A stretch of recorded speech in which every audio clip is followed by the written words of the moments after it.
بیش از 15 نمایندگی دیپلماتی مستقر در افغانستان از طالبان دعوت کردند که فوراً به عملیات نظامی خاتمه بخشد، زیرا این عمل مخالف ادعای این جنبش اسلامی است که میگوید جانبدار ختم نزاع در این کشور جنگ زده است.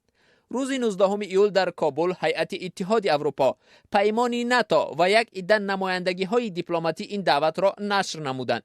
آخر هفته گذشته در شهر دوحه قطر هیئت‌های حکومت افغانستان و طالبان سر میز مذاکرات نشسته 2 روز روند صلح را بررسی کردند، ولی نتیجه نظررس حاصل نشد. جانب‌ها درباره صداقت به حل آسایشته نزاع حرف زده موافقت کردند که گفت و شنید را ادامه دهند. در اظهارات حرف درباره آتشبس دوره عید قربان که 20 ایول جشن گرفته می شود ذکر نشده است. قبلا جانب‌ها در روزهای عید آتشبس کوتاه مدت اعلان می کردند. مذاکرات حکومت افغانستان با طالبان چندین ماه این جانب بدون پیشرفت نظررس ادامه دارد، ولی در این بین گروه طالبان از میان 421 ناحیه افغانستان نزدیک به نصف آن را اشغال نموده، مرکزهای ولایتی را زیر محاصره قرار داده، یک عده پاسگاه‌های کلیدی مرزهای افغانستان با کشورهای خارجی را تحت تصرف قرار داد.